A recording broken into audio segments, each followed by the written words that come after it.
We need to talk. Those 4 words from Nathan's lips detonated the bomb that would obliterate my life as I knew it. I stared at him, dread creeping up my spine, as he scrolled through his phone with an expression I couldn't read. I found these messages between you and Kira. He turned the screen to face me, and there it was. The undeniable proof of his infidelity glaring back at me. It's been going on for over a year. She's pregnant, Marla. We're starting a new life together. The words hung in the air like a noxious gas, choking me. I wanted to cry, to scream, to run, but I could only gape as decades of marriage crumbled around me. Well? Nathan snapped. Say something. My chest tightened as anger sliced through the paralysis. You son of a bitch, I growled through clenched teeth. After everything we've been through? After 23 years of building a family? It's not like that, he protested. I never meant to hurt you. Kira and I just clicked. She understands me in a way you never could. Fire blazed in my eyes. Oh, I understand you perfectly now. You're a liar, a cheater, and a disgrace. Nathan recoiled as if struck. Give me a break, Marla. You've been so wrapped up with your parents, I felt neglected. This is as much your fault as mine. I shot to my feet, fury propelling me. My fault? I've supported us for years while you chased one get-rich scheme after another. Don't you dare try to blame me for your lack of character. He opened his mouth, but I cut him off, grabbing my purse and keys. Save it. I want a divorce, and I'm taking you for everything you're worth. Without waiting for a response, I stormed out, the sudden silence giving no comfort. My hands shook as I fumbled with the car keys, tears I'd refused to shed burning my eyes. How could this be happening? After so many years, so many struggles we'd faced together, Nathan had thrown it all away for a fling with a woman young enough to be his daughter. Worse, he'd compounded that betrayal by impregnating her. White-hot anger lanced through me, hardening my resolve. I wouldn't be the wounded, weeping wife history discarded as a footnote. Nathan would regret the day he ever looked at another woman. This was just the opening salvo in a war he had no idea was coming. And by the time I was done, he'd be broken and begging for scraps of the life he'd so casually discarded. My fingers tightened around the steering wheel as I pulled onto the road. There would be no more tears, only the cold, brutal satisfaction of watching Nathan's world burn. This can't be happening. I stared at the pile of boxes and furniture crammed into the dingy one-bedroom apartment, a far cry from the beautiful home Nathan and I had shared. The divorce had been messy, but in the end, the judge awarded me this place, along with custody of our parents. Need any help, dear? I turned to see Mom, her brow creased with confusion. Even in her early stage of Alzheimer's, she could sense the upheaval. Forcing a smile, I took her hand. It's all right, Mom. Just moving into a new place. The lie felt like acid on my tongue. I hated deceiving her, but the full truth would only cause her more anguish. Better she remained blissfully unaware of Nathan's ultimate betrayal. Marla? Dad's voice, already strained from Parkinson's, filtered in from the other room. A little assistance, please? I squeezed Mom's hand reassuringly. Coming, Dad. I found him slumped on the couch, his medication bottle lying open and empty on the floor. Quickly, I gathered the scattered pills and fixed him a glass of water. I'm so sorry, I murmured, helping him swallow the drugs, keeping his tremors at bay. This move has been chaos. I'll stay on top of your prescriptions from now on, I promise. He patted my arm with a shaky hand. No need to apologize, kiddo. I know you're doing your best with, well, everything. A lump formed in my throat at the weary grace in his eyes. For over 20 years, I'd been the one caring for them as their conditions worsened, while Nathan went through get-rich-quick phases like clockwork. Now he'd left me holding the bag altogether, and not for the first time his timing was exquisitely selfish. Marla? Mom's anxious voice carried from the other room. Hello? I can't find my way. I forced back tears, squeezing Dad's hand before hurrying to Mom. Of course, she'd gotten turned around in the unfamiliar apartment. I'm here, Mom, I said gently, taking her arm to guide her. Let's get you settled, okay? Over the next few hours, I shuttled between caring for my parents' needs, ensuring their medications, making them comfortable, answering the same questions over and over as Alzheimer's stole Mom's short-term memory anew each time. By the time I finally collapsed into bed long after midnight, I was utterly spent. And yet, despite my exhaustion, Anger simmered within me at how easy Nathan had it now. While I juggled working full-time as a nurse to make ends meet, maintaining a home for our parents, and dealing with the emotional turmoil he'd caused, he was off reveling in his shiny new life with his pregnant mistress. Kira's youth and beauty were icing on the cake of his ego. My fists clenched at the thought of them together, blissfully fornicated, while I struggled under the weight of his selfishness. But I promised myself it wouldn't be that way for long. Soon I'd deploy the intel I'd gathered on Nathan's misdeeds. His duplicitous life would start unraveling, and every silk-sheeted morning with Kira would taste more and more like ashes in his mouth. No matter what it took, I would grind his new facade into dust. Nathan would learn there was a heavy price to pay for betraying me. The musty tang of old paperwork filled my nostrils as I pored over the financial records splayed across the dinette table. Printouts, post-it notes, and spreadsheets painted a damning portrait, one revealing the full depth of Nathan's deceit. In addition to bilking money from our joint accounts to fund his affair, he'd taken out massive loans against our assets and made a series of catastrophically bad investments. If his web of lies wasn't unraveled soon, there would be virtually nothing left for me and our parents. A harsh reminder tone from my phone made me start. I glanced at the time, cursing under my breath as I realized I was running critically late to pick up Dad from his physical therapy session. Shoving the paperwork aside, I grabbed my purse and car keys. Mom would be fine for a short while. Her daily routine of watching game shows and tending to her bird ensured she stayed occupied. But if I didn't retrieve Dad soon, his simmering resentment at having to rely on me would only intensify. The geriatric center's waiting room was deserted, except for Dad slumped in a vinyl chair, his body trembling slightly from the Parkinson's. His face was thunderous as I hurried over. "Nice of you to finally show up," he growled without looking at me. "In case you forgot, I'm not getting any younger here." I cringed inwardly at his harsh tone, but I deserved it. Between caring for Mom, my job at the hospital, and trying to salvage our finances, I constantly dropped the ball when it came to being present for him. "I'm so sorry, Dad," I said, grabbing his arm to help lever him upright. "It won't happen again." He grunted in acknowledgement but remained stone-faced, at least until his gnarled hand clamped over mine, his eyes softening as they met my gaze. "You've got a hell of a lot on your plate, kiddo, more than any one person should have to shoulder." I felt my throat tighten at his gruff sympathy, swallowing hard against the sting of tears. "I'm okay, really. We'll get through this." A tremor rippled through his frame as he squeezed my hand. "That no-good son of a bitch yanked the rug out from under you.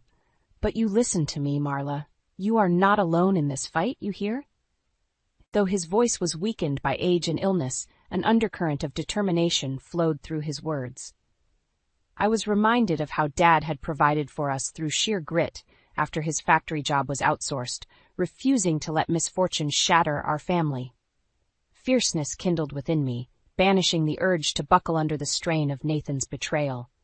Dad's strength was my blood, throbbing with righteous tenacity and the promise of vengeance. "You're right, Dad," I said, squaring my shoulders. "Nathan's not going to get away with any of this. I'm going to hit him from every angle until there's nothing left." The gleam in Dad's eyes mirrored the nascent fire inside me. "That's my girl. Now go get him and show that bastard exactly what he's messing with." I felt a withering clarity form around my fury as we slowly made our way to the car. No more would I merely react to the chaos Nathan had created. From now on, I would become the eye of the storm itself, plotting his total destruction with cold, meticulous precision. Every selfish decision, every sleazy misdeed of his would be weaponized, returning to haunt him tenfold. I would become the sword of karma itself, slicing through every delusion until he was left with nothing but the harsh reckoning he deserved. By the time I was done with Nathan Bennett, his supposed perfect new life with Kira would lie in ashes, and he would finally understand the overwhelming burn of consequences he never saw coming. "This is never how I envisioned my career going," Jackson said with a self-deprecating chuckle as he spread the divorce paperwork across his desk. The overhead light gleamed off his thick gray hair as he scanned the documents, "helping take down lying bastards like your soon-to-be ex-husband. A wry smile tugged at the corners of my mouth. If someone had told me a year ago that I'd be working closely with a hotshot corporate lawyer to dismantle my marriage, I would have laughed in their face. Jackson's grizzled appearance and blunt manner masked an intelligence that could fillet you without breaking a sweat. He was exactly the kind of pit bull I needed in my corner. I can't thank you enough for this, Jackson. I leaned forward, keeping my voice low and intense. Nathan doesn't realize it yet, but he's wandered into a minefield, and I'm counting on you to ensure he doesn't make it out in one piece. Jackson's ice-blue eyes held my gaze with surprising warmth. You got it, kiddo. We'll hit that bastard from every angle.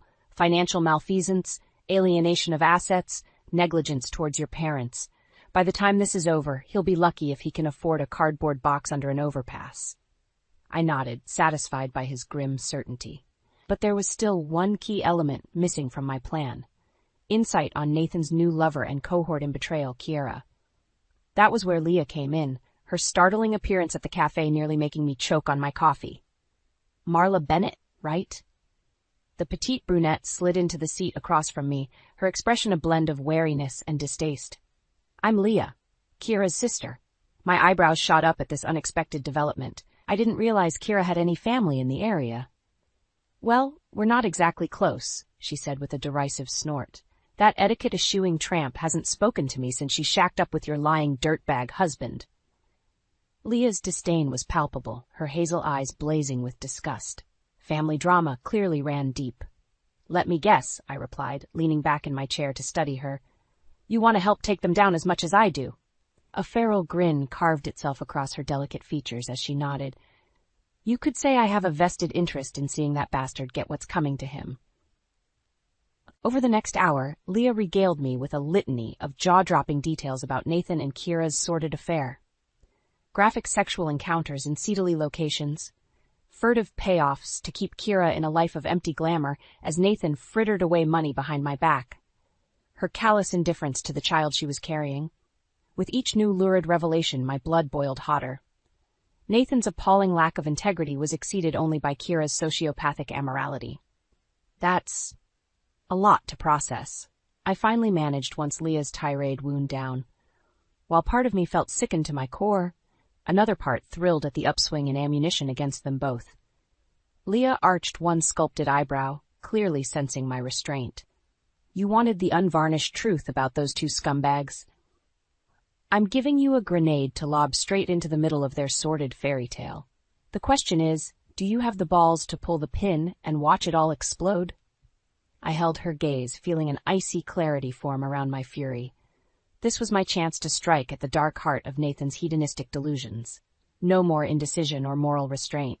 You're damn right I do, I said flatly. It's time to unmake those two once and for all. By the time I left the cafe, my steps were lighter than they'd been in weeks. Every carefully gathered thread was finally weaving together into an inescapable snare. Nathan would soon learn that betrayal cut both ways, and the bite of my retaliation would go straight to the bone. You can't be serious. Nathan's voice was low, dangerous, as he glared across the table at me. You're really going to drag my career into this? I met his stare with an icy calm, sliding the thick dossier towards him. Pages of meticulously compiled evidence detailing his financial improprieties and alienation of assets laid bare like a visual indictment. As you can see, I'm deadly serious. My tone carried no inflection, no waver. This is just the opening salvo, Nathan.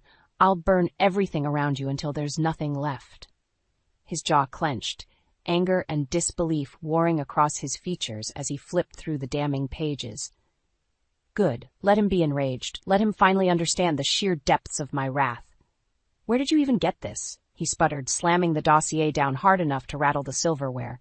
Have you been having me followed or something? A humorless smirk tugged at the corner of my mouth. You're the one who insisted on turning our lives into a nightmare. Don't act so shocked that I'm simply fighting fire with fire. Comprehension slowly dawned in the tightness around his eyes as he processed my casual ruthlessness. At long last, Nathan could see the cold, implacable resolve driving me. Marla. His voice dropped, took on a vaguely placating tone that immediately raised my hackles. I get that you're angry, but maybe we should take a step back here. For both our sakes and the kids. Don't. My finger jabbed down on the table, cutting off his manipulative spin. Don't you dare try to play the family card with me after everything you've done. That ship sailed the second you knocked up your slut on the side. His nostrils flared, tendons standing out in stark relief in his neck. But he stayed silent, waiting for me to unleash the rest of my fury. Starting today, I declare war on you and your mistress's illusions of happiness, I said, each clipped word dripping with contempt. That cozy little bundle of lies you've constructed, I'm going to rip it apart piece by piece. I slid a manila envelope across the table towards him, the corners digging in gouges on the wood. Those are just a few samples of the images and informant testimonies I've gathered about you two lovebirds. Every sordid hookup, every nickel you blew on that trashy lifestyle while I struggled to keep our parents alive, it's all there in glorious detail. Nathan sucked in a sharp breath as he thumbed through a few of the photos, which clearly depicted him and Kira in varying states of debauchery. But his surprise quickly morphed into an all-too-familiar, smarmy bravado. Is that all you got? One corner of his mouth curled into a disdainful sneer. You think a few nudie pics and slut-shaming is going to intimidate me? I'm not the one on shaky financial ground here. My expression remained impassive, a porcelain mask belying the volcanic fury simmering within me. Slowly, deliberately, I leaned back in my chair and let my gaze sweep over every inch of the man who had once been my husband, my partner, my promised safety. By the time our divorce proceedings are over, you're going to be buried so deep in legal fees and financial ruin that you'll be begging for table scraps, I said, each word measured and certain. But money problems are just the start of your worries. Letting the weight of that statement hang in the air for a beat, I withdrew a sheaf of papers held together with a smudged paperclip. With glacial precision, I slid them over to punctuate my vow. Those contain eyewitness affidavits and documentation detailing the wanton neglect you've shown towards Mom and Dad's care. I'm sure a law enforcement investigation into potential elder abuse would make for some very inconvenient headlines at that firm of yours. For the first time since we'd started this little encounter, Nathan's bravado cracked. A flicker of uncertainty, of naked fear, danced in his widening eyes as he registered the full scope of my intentions. As the silence stretched out between us, I allowed myself a final verbal bayonet thrust. You wanted freedom from your responsibilities? Well, congratulations, Nathan. You're about to get your wish. And you're going to spend whatever's left of your miserable existence paying for it in ways you can't even imagine yet. The steady clicking of the court reporter's keys was the only sound in the tense, wood-paneled room as Judge Richards paged through the thick dossier before him. His stern features remained inscrutable, giving no hint as to how heavily the evidence was weighing against Nathan. Seated beside Jackson at the plaintiff's table, I kept my own expression neutral, focused. This was the endgame, the culmination of months spent meticulously undermining every aspect of Nathan's life. After today's ruling, nothing would be the same for him ever again. Mr. Bennett. The judge's gravelly voice sliced through the stillness like a blade. Nathan straightened in his chair, a sheen of sweat visible on his brow. Based on the extensive financial documentation and third-party testimony provided here, it's clear you have engaged in repeated and willful alienation of assets, Judge Richards stated, his tone flat and clinical. Money that should have gone towards ensuring the care of your elderly parents was funneled into irresponsible investments and a lifestyle incompatible with your obligations as a spouse. One of Nathan's lawyers made a move to stand, a retort forming on his lips, but the judge silenced him with an icy look. I haven't finished. He turned his glare fully onto Nathan. Would you care to explain why the court should consider your accounts and property claims as anything other than utterly compromised, Mr. Bennett? Because these materials paint a deeply unpalatable picture. Nathan swallowed hard, shifting in his seat as he struggled to meet the judge's withering stare. Your Honor, I made some mistakes in judgment, I'll admit, but my financial affairs have no bearing on how I handled my responsibilities towards my family. The words had barely left his mouth before Jackson was on his feet, angrily waving a sheaf of papers from our evidence trove. No bearing? He shook his head in disdain. After betraying his vows and squandering money on affairs, Bennett left his wife to single-handedly tend to his parents' declining health, one with Parkinson's, the other suffering from Alzheimer's. We have sworn affidavits and medical bills here showing incontrovertible neglect. Nathan tried to interject, but the torrent of Jackson's words drowned him out. This man forfeited his right to any consideration long ago, Your Honor. Jackson thundered, fury thrumming in his voice. He does not deserve a single dime from these proceedings. I watched, feeling an electric crackle of vindication spark along my nerves, as Nathan fought to regain his composure under the weight of Jackson's assault. His jaw clenched, that familiar, entitled mask slipping back into place, but his eyes betrayed flickers of desperation. The judge's voice cut through the tension, a well-timed incision lancing the roiling anger in the room. I've heard enough. Piercing both legal teams with a quelling look, he squared his shoulders and began delivering his ruling in a tone of finality. Based on the extensive evidence of asset mismanagement and negligent conduct exhibited by Mr. Nathan Bennett, I am awarding the plaintiff, Mrs. Marla Bennett, with sole rights and ownership over the marital home and its assets. Furthermore, Mr. Bennett must provide spousal support and funds for the ongoing care of his elderly parents. Nathan's face had drained of all color as Judge Richards enumerated the punitive list, the legal and financial pillars of his life, crumbling in accordance with my carefully executed plan. I felt a surge of fierce elation, watching him come face to face with the consequences of his selfishness. Mr. Bennett will be granted no share of liquid assets, investments, or property division in these proceedings. Nor will he maintain any claims over future inheritance entitlements, which shall be immediately frozen pending an investigation into potential criminal culpability regarding elder abuse and misappropriation. In that moment, I could have sworn I heard the crystal shattering of every illusion Nathan had surrounded himself with. As scattered protests erupted around him, I simply held his stricken gaze with mine. Unflinching, resolute. This was what the cruelty of his betrayal had wrought. This was the karma he'd brought upon himself through his own disregard. Across the room, our eyes locked in an apex of anguish and triumph. And in that suspended instant, we both fully understood. Nathan Bennett's reckoning had finally and utterly arrived. The sleek metal briefcase made a satisfying thunk as I dropped it onto Nathan's boss's desk. McDermott, a jowly, perpetually frowning man, raised an inquisitive eyebrow at me. I think you'll want to review the contents of that very carefully, I said, keeping my tone brisk and businesslike despite the vindictive thrill uncurling inside me. It contains comprehensive evidence of unethical conduct by one of your senior employees. McDermott's frown deepened, but he made no move to open the briefcase. I don't have time for games, Mrs. Bennett. What is this about? Rather than answer directly, I pulled out my phone and thumbed over to the gallery, pulling up the sheaf of damning financial records and lurid photos. Does your company have any policies regarding misappropriation of funds? I asked, turning the screen to show McDermott the first few images, ones clearly depicting Nathan cavorting with his mistress during company hours. Or rules about employees operating side businesses and investment schemes using company resources. McDermott's beefy face turned an alarming shade of puce as he rapidly cycled through the pictures and documents. When he finally looked up at me again, tendons stood out in thick cords on his neck. Where did you get these? His gravelly voice was a mix of fury and unease. I allowed myself a razor-thin smile.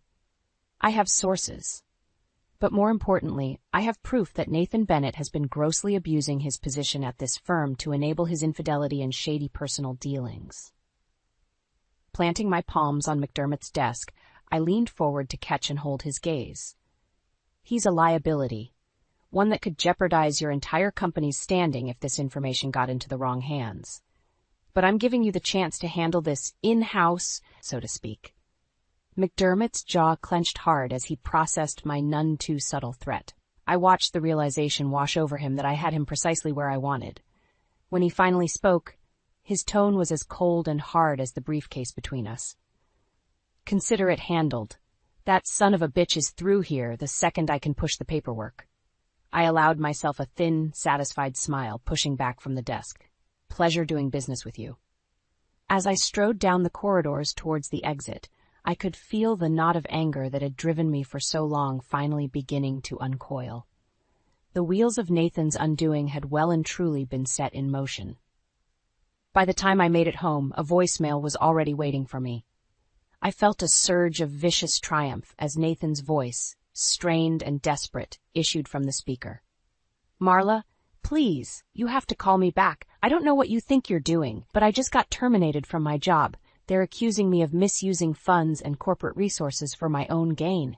This is insane. You've gone way too far with this vendetta. If we can just sit down and talk. I rolled my eyes in disgust, hitting the delete button to purge his plea from existence. Nathan's spectacular downward spiral was too little, too late, which was hammered home a few hours later by the shrill ring of my doorbell. I swung the door open to find a panicked, red-eyed Kira on my front step. You, she spat, her voice shaking with rage and confusion. What did you do? Nathan's life is in ruins. The money's gone, his career is destroyed, his reputation shredded, and now he says he can't even support me and my baby? I drank in Kira's unraveling with undisguised relish. Let her feel the sting of her own selfishness, the bitter consequences of her choices. Let her see the paradise she'd tried to create atop Nathan's lies, withering away to bitter ash.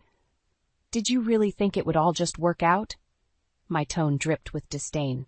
That Nathan would be able to walk away from the damage he caused, start over with a clean slate? Hurt and bewilderment flashed across Kira's features as the reality sank in. I had well and truly dismantled any future she'd envisioned with Nathan. A detached part of me felt a stab of pity for her. She was, after all, just a foolish pawn who'd bought into his con. But she'd made her bed with Nathan, and now they could lie in the smoldering ruins together. This is the bed you two made, I said, cold finality in my voice. I hope you're comfortable in it. With that, I stepped back and closed the door in her face, shutting out her gasped protests. There would be no more discussion, no compromise. I'd executed my revenge with perfect precision, and Nathan's world was left burning because of it. 6 months later, I stood in the doorway of the bedroom, watching as Mom fussed absent-mindedly with Dad's blankets. Her mind might have been fading, but her nurturing instincts remained. There you go, dear, she cooed, patting Dad's hand with a tremulous smile. All comfy. Dad's eyes crinkled at the corners as he returned her smile. Though the Parkinson's had continued its inexorable progression, he seemed content, peaceful even. They both did. Seeing them together, safe and cared for in the home I had fought so viciously to keep, I felt something inside me finally unclench. The white-hot anger that had propelled me for so long dimmed, replaced by a sense of closure. Everything okay in here? I made my presence known, moving to sit on the edge of Dad's bed. Dad's roomy eyes found mine, their depths still bright with the core of steel I remembered from my childhood. More than okay, kiddo. Your old man's living the dream in this swanky assisted living setup you got us. I ducked my head, suddenly bashful under the gruff affection in his tone. It's the least I could do to make up for everything you two went through. Don't sell yourself short, Marla. His gnarled hand found mine, squeezing with surprising strength. You went through hell and came out swinging harder than anyone could have expected. We're proud of you, kiddo. Proud as hell. My throat grew thick with emotion at his simple sincerity. So much bitterness and betrayal, and I emerged tempered, not broken. Squaring my shoulders, I squeezed Dad's hand in return. I did what I had to, I said, keeping my voice level, to protect our family and settle some scores in the process. Mom, bless her innocent heart, piped up obliviously. Such a good girl, our Marla. Why, when we heard that Nathan ran off with that other woman, we could barely believe it. Poor thing must have been going through some sort of crisis to do something so foolish. A wry chuckle slipped from me at her cheerfully revisionist perspective on the events that had sundered our lives. Maybe it was for the best she remained unaware of the uglier realities. Something like that, Mom, I said, ruffling her sweetly bemused expression with a smile of my own. My gaze strayed to the framed photos clustered on Dad's nightstand, sick guilt and vindication warring within me. In one, Nathan and I beamed out at happier, more naive versions of ourselves. Another showed our tiny family unit radiant at Mom and Dad's 50th wedding anniversary, so ensconced in our illusion of forever. And then there was the final photo. Just me and my parents. The strained smiles and body language speaking to the turmoil that had nearly torn us apart. But we'd emerged from the crucible, somehow still together, with a bottomless wellspring of tenacity to show for it. My phone buzzed in my pocket, the caller ID displaying Jackson's number. I rejected the call. Whatever legal semblance of business still lingered between us could wait. Standing, I leaned down and pressed a gentle kiss to Dad's forehead, then Mom's, letting the reality of our renewed stability settle over me. Countless nights of agony and rage had been endured, all towards crafting this hard-won victor. "I'm going to run some errands," I murmured. "I'll check on you two later, okay?" Dad rumbled an affirmative as I slipped from the room. Out in the hallway, I paused, bracing my hands on the walls as I drew in a deep cleansing breath. The clinic didn't need me for a few hours. Ample time to stop by the community garden and tend to my little plot of hard-won rebirth. My own personal oasis of new beginnings fostered from the scorched earth of betrayal. One way or another, every crisis ushered in the chance to start anew. And as I squared my shoulders and strode towards the exit, I silently celebrated leaving the ashes of the past behind me. No matter what the future held, I would emerge from the flames again, resilient, proud, and unstoppable.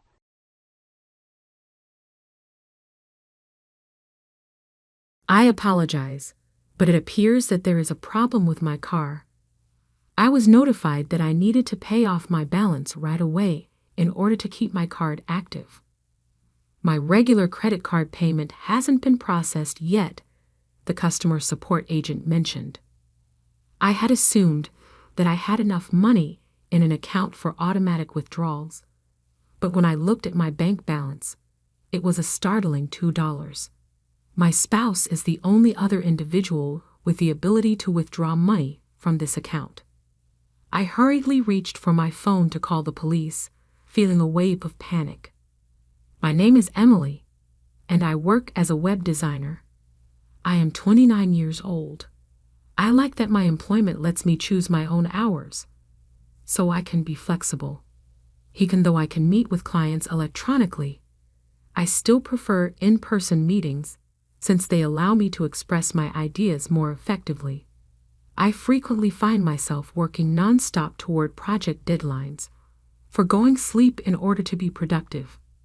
My spouse, Matthew, with whom I got married a year ago, helps me a lot to keep up this fast pace.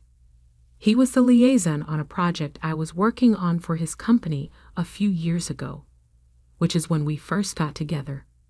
We were married, and he moved into my apartment after 2 years of dating. But there has been a serious issue with Matthew's parents lately. They frequently experience financial difficulties and are fairly carefree about money. Because I make more money than Matthew, we split our living expenses evenly. I pay all of our bills at the beginning of each month, and he pays me back half at the beginning of the following. We typically find this arrangement to be effective, but the current financial situation has created unanticipated hardship. Matthew seemed particularly agitated when I brought up this month's costs to him, as I regularly do, and remarked, "Look, money's a bit tight right now. Can I pay my portion of the bills after I get paid again?" Perplexed, I inquired, "What do you understand by tight?" "All I'm requesting is half of the costs." "I get that, but I'm completely strapped until my next payday," he retorted. It had just been 8 days since his last payday, which surprised me. His evasive answers and unwillingness to elaborate were annoying me. "Will you kindly explain why you're unable to pay? And what's this about helping your parents?" I persisted. After hesitating, Matthew declared, "There's nothing suspicious. I was just trying to help my parents. I sent them some money because they claimed that they were having some financial difficulties." Hearing this was unexpected, because Matthew's parents were thought to be well off. His mother had a part-time job, and his father worked full-time. I found it incomprehensible that they required money so quickly. If both of your parents are employed, why do they still require financial support? There has never been a problem with this. I've been helping them for a while, Matthew said. I gave in when they requested extra money, starting this month. I knew how important it was to provide for my family, yet this realization unnerved me. All right, just make sure you pay your share by the end of the month, I firmly responded. Matthew has never changed his mind once he makes a decision. He is a naturally obstinate person. Even while I adore him for who he is, there are moments when this quality causes problems. I decided to give up and wait for his next paycheck, knowing that pressuring him any further would not help. But ever since then, he's constantly come up with ways to avoid paying his share of the bills. Our relationship has become more tense as a result of this habit, making money conversations more difficult than they once were. Even when Matthew does make a cash contribution, it is insufficient to meet our needs. Even though we are legally still married, it has been about 8 months since he stopped doing his share, and I am starting to lose tolerance. I'm left to take care of all the domestic duties and bills by myself. Thinking about this leaves me feeling stupid and helpless, as though the constant pressure has emptied me out. When Matthew returned home one late evening, his cheeks flushed from booze, I was no longer able to contain my annoyance. Why didn't you call if you were going to be out drinking? I asked in a loud voice. I waited for you while preparing dinner. Sorry, a colleague invited me out unexpectedly, was his casual response. Couldn't you have sent a message? I shot back. I already asked that you keep me updated. You can't just leave me hanging. Please don't start shouting as soon as I enter. It's not friendly, he shot back. I was taken aback. What are you trying to say? Why am I being held responsible? His scornful expression was like a slap across the face, making me even more enraged. How can you afford to go out drinking when you can't even contribute to our bills? I asked him frankly. After working every day and taking care of all the housework, I'm also worn out. Could we at least cease giving your parents money if you are unable to contribute financially? Matthew tensed up. How come? Why? My family's business is that. It is not a matter for you. This answer hurts. Matthew, how about the rest of us? Are we not also family? To you, what am I? We are married and sharing a home here. This is really annoying. What does it matter? You earn more than I do anyway, he said dismissively, as if that justified his lack of contribution. His sense of entitlement infuriated me further. The only reason Matthew can live so comfortably is that I've been shouldering our financial responsibilities alone, but his recent behavior and attitudes have made me question how sustainable our situation is. As I've been covering all our expenses, I couldn't help but think, would a simple thank you or an apology for the inconvenience be too much to ask? His irrational arguments left me utterly speechless. His arrogance was bewildering. With our tempers flaring, I realized a rational conversation was out of the question at that moment. So I suggested we revisit the discussion the next day. The following day, as I was preparing dinner and waiting for Matthew to return, I heard the front door creak open. Welcome home, I called out, but received no reply. Then the living room door swung open, and to my surprise, there stood my husband with his parents. Mom, Dad, what brings you here? I asked, taken aback. With a smug grin, Matthew said, My parents have something they want to discuss with you. Let's get to the point, he prompted, urging them to speak. My father-in-law, looking somewhat apologetic, started. I apologize for the sudden visit. We've come to talk about the financial support Matthew has been providing us. What's this about? I asked, confused. Oh, Emily, could you please ease up on Matthew? His mother interjected, catching me completely off guard. Matthew has been sending us money each month considering our well-being. It's unfair for you to accuse him, she added.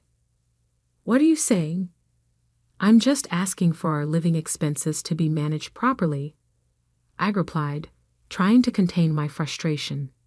Listen, Emily, his father chimed in.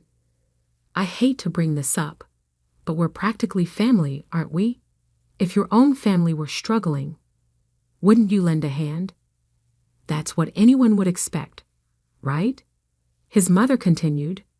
Your father-in-law and I have been experiencing financial strain lately, so we rely on Matthew to continue supporting us. Therefore, you should handle all the living expenses for both of you. This presumption was staggering. The idea that I should carry the entire financial burden for us felt incredibly unfair. Matthew's parents imposing on our finances without considering the strain it put on our marriage was troubling. I realized this was not just about money. It was about respect and boundaries within our family dynamics. They assumed it was only natural for me to cover all the costs. Unable to bear it any longer, I finally snapped. Enough is enough. What do you think I've been doing? I manage all the household chores and cover every single expense. How is that fair? Isn't it what married couples are supposed to do? Support each other? Or are you just that selfish? Upon hearing his mother's scoff, my husband, who was sitting beside me, couldn't hold back a chuckle. That evening, despite my attempts to bring reason into our conversation, they remained stubborn and left well after 1 p.m. Once they were gone, the atmosphere shifted dramatically. My husband coldly handed me signed divorce papers. Shocked, I asked, "What's this?" "It means exactly what it says," he replied sharply, looking down at me. He added, "If you persist in defying me, I'll end our marriage." "Are you serious?" I asked, incredulous. "Absolutely. If you don't want a divorce, then simply obey. Your role is to follow, not lead." I knew I should have stood my ground, but I felt utterly drained. Perhaps trying to reason with Matthew before things got worse was futile. Maybe divorce was the inevitable solution. The decision came swiftly. The next day, I signed the divorce papers Matthew had given me and headed to City Hall. The documents were processed quickly, and just like that, I was single again. Now free from the constraints of my marriage, I felt a surge of relief and empowerment. I decided it was time to find my place and embrace independent living fully. Feeling rejuvenated, I indulged in a shopping trip to the department store. Working predominantly from home, and with outings limited mainly to client meetings, it had been quite some time since I splurged on myself, especially given the recent financial strain. Today was a new beginning. Determined to treat myself, I headed to the women's clothing section. After trying on a few dresses, I chose 2 favorites. At the checkout, I handed over my credit card, but the cashier's troubled expression made my heart sink. "I'm sorry, ma'am. It seems we're unable to process this card." "What? That's impossible," I replied, puzzled. "I just used it recently to buy a new tablet for work without any issues. Why the sudden problem now?" Rushing home, I immediately called the card company. After explaining the situation, the operator shared some alarming news. "We require immediate payment of the outstanding balance, or your card will be rendered unusable." Outstanding balance? "Last month, we were able to debit your card usage from your account. Could you please verify your bank account balance?" Ending the call, I quickly logged into my bank account online. the very account that funds my card transactions, which was initially reserved for personal savings. If my memory serves me right, there should have been $8 million in there, but the balance read zero. Just before the card's due date, the entire $8 million had been withdrawn. What on earth was happening? A chilling suspicion gripped me. Could it have been Matthew? But who else had access? Our bankbook and ATM card were stored together, only accessible to both of us, meaning Matthew was the only other person who could have withdrawn from my account. When he returned, I confronted him. "Hey, did you withdraw money from my account?" He smirked, let out an exasperated sigh, and replied, clearly irritated, "Oh, you figured it out, huh?" Though I did a pretty good job of covering my tracks. "I can't believe this. Why would you do that?" "For my parents, of course. I gave them your $8 million. "What did you just say?" His words hit me like a ton of bricks. He had given away my entire savings to his parents under the guise of needing financial support. Despite my shock, I managed to maintain composure as Matthew began his explanation, his voice laced with a misguided sense of pride. His parents, it turned out, had fallen prey to the lure of online shopping. Their new hobby quickly escalated into an addiction. They weren't just buying necessities.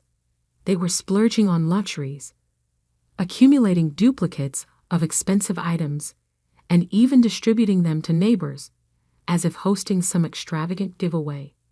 Their monthly expenditures had ballooned to a staggering $750,000, a figure well beyond Matthew's financial reach.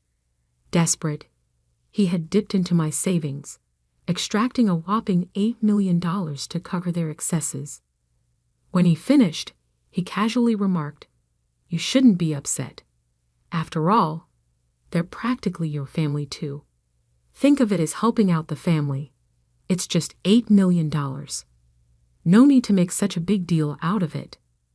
That was the last straw. I dialed the police right then and there, my voice steady as I reported a theft. Matthew's eyes widened in disbelief as I ended the call. He erupted. "What are you doing? Did you just call the cops?" "Of course I did," I shot back. "We've just been robbed, haven't we?"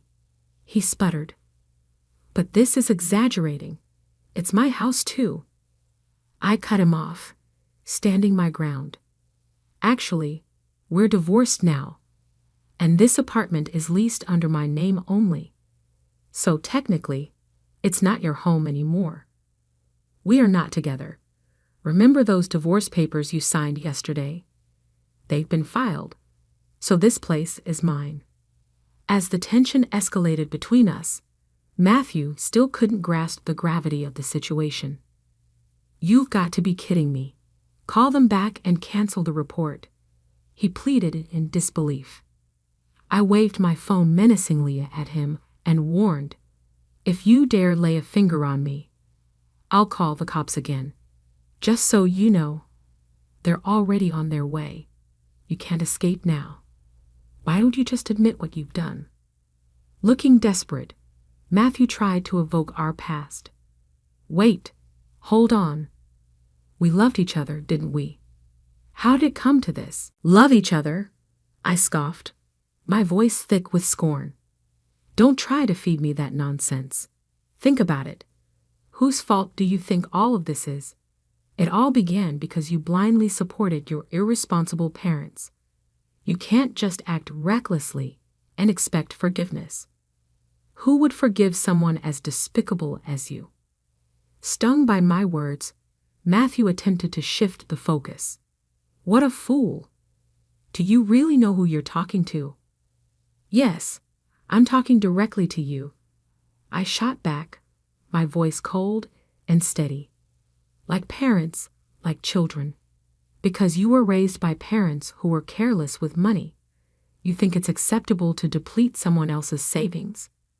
I hope the police give you a stern lecture and make you feel the weight of those $8 million. Just then, we heard the sirens approach, and the doorbell rang, a sharp sound that cut through the heated exchange. As the police entered, Matthew's bravado dissolved completely, and he crumbled, a shadow of his former self. "Who's the suspect?" an officer asked, looking between us. "It's him," I said firmly, without a doubt. "All right, let's go. You need to come in for questioning," the officer commanded. Matthew, his face pale and eyes wide with fear, stammered. All I wanted was to support my parents. His voice trailed off into silence as the reality of the situation hit him. Matthew was led away by the police, and his protests were ignored. However, the saga didn't end there. Despite my clear statement and the evidence I provided, the authorities later informed me that the incident was considered a civil matter. They explained that the legal boundaries prevented them from taking more drastic actions in what was essentially a financial dispute within a marriage. I realized that the police were unable to provide me the resolution I was looking for, and I felt both frustrated and determined. It was obvious what to do next. I made the decision to get legal counsel in order to confront the betrayal and retrieve the sizable sum of money that had been stolen from me. Not only did I need a plan to get my assets back right away, but I also needed to make sure that this egregious betrayal of confidence and security would never occur again. I was resolute despite the emotional and legal difficulties I encountered along the way. I was ready to take on any obstacles in my path as I started my road toward financial independence and justice. I requested $10 million in damages as payment for the theft of my $8 million in savings. Naturally, Matthew's parents were unable to pay that amount. They ultimately discovered that they were deeply in debt. His parents maintained their careless spending, accruing even more debt, and ultimately turning to loan sharks for loans despite their dire financial circumstances. They always tried to remain out of sight, living in constant fear of the persistent debt collectors. I took the audacious choice to cut all contact with Matthew, in contrast to their downward trajectory. I made the finest option for my professional development and mental well-being when I moved out and into a new apartment. Luckily, my career took off without warning, and I soon made more money than I could have imagined. Ever since I broke up with Matthew, everything in my career seemed to be falling into place. I now regret not getting a divorce from him sooner. My marriage's breakdown taught me a profound yet important lesson. It showed me that I still had a lot of life left in me, and that I could bounce back and start fresh. I learned a lot from this turbulent experience, and decided to be more cautious going forward to make sure that my mental and financial health was never jeopardized. Despite its many difficulties, this time in my life served as a reminder of the value of independence and the power that comes from choosing to move past challenging circumstances.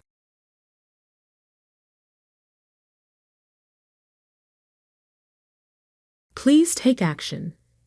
In desperation, I called out, but my husband and mother-in-law turned a blind eye. I stood there covered in blood, and they didn't even bother to look at me. It looked like they were more concerned about whether the floor was unclean and about the dangerous dog that had bitten me. I had no choice but to call for an ambulance on my own, and I was transported away by myself. During the ambulance trip to the hospital, I could not stop crying. Eventually, my spouse gave me a call. In a panic, he was shouting, "Hey, turn the ambulance around. Brenda Andrews is my name, and I am 37 years old. A friend took me to a mixer, a social event for civil servants, 5 years ago. Brenda, you're coming, right?" she demanded. My husband Scott, who is 5 years younger than me, and I met there. My mother teaches physical education, and my dad instructs judo. My two older brothers, who are all black belts in judo, came from a household that was quite athletic. It turned me into a little tomboy. Conversely, Scott was an entirely different person.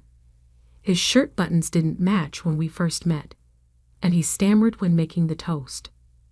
Though he didn't seem to be a nasty person, he was a decent guy who just didn't seem to be able to get things quite right. This kind side of Scott appealed to me and made me feel compassionate. I actually suggested that we start dating after we went on a few dates. Scott had a knack for reducing my innately irritable mood. Before I knew it, I had come to believe that I should stay with him forever. I proposed to him on our first anniversary together. I proposed marriage, saying that I would take care of you for the rest of your life. "That's supposed to be my line, Brenda," he said, tears welling up in his eyes. "I'm grateful for everything you've done. Let's keep looking out for one another." That's how we made the decision to tie the knot. Scott was really anxious around my two brothers and my severe father when he first met my folks. "You know there's no need to be scared," my mother attempted to reassure him. However, Scott loudly answered, "Yes." The whole family laughed when he broke into a cracking voice. "Even though he was severe," my father commented, "I can tell he put a lot of thought into the gifts he brought, but he seems a bit unsure of himself. I'm glad he loves Brenda so much because it's obvious." It was time to meet Scott's family after getting to know my own. He informed me that 3 years prior, his father had died of cancer. Scott was their 6th child after 6 years of trying due to his parents' struggles with infertility.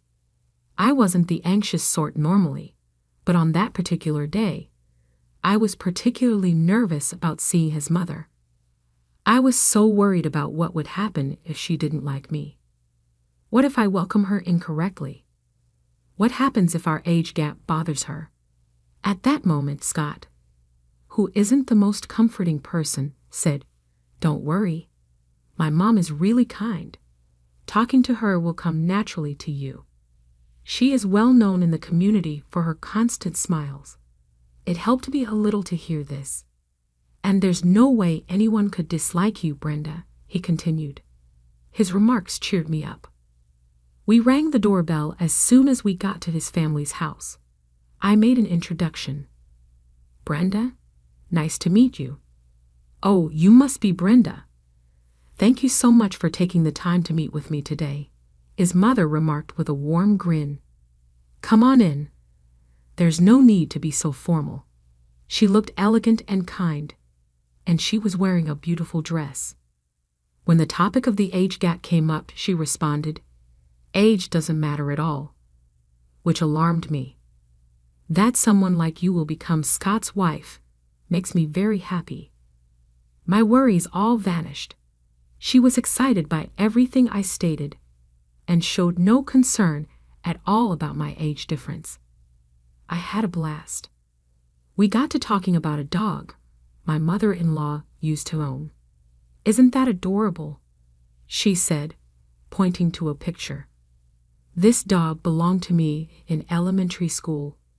The dog was quite intelligent and amiable, but as it grew older, it went away."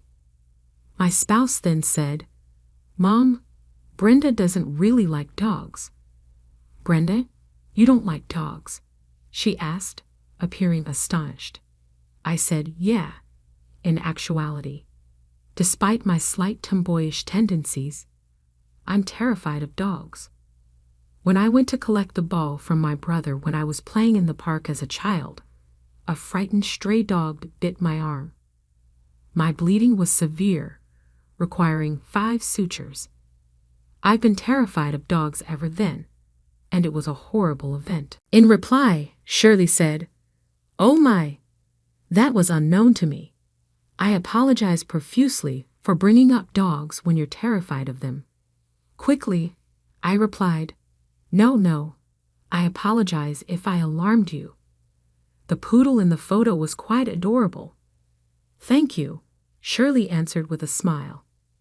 Your mother is such a wonderful person, so beautiful and kind, I told Scott on the drive home.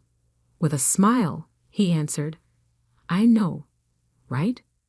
My mother has a kind disposition and is constantly grinning. I concurred, stating, she's a beautiful mother.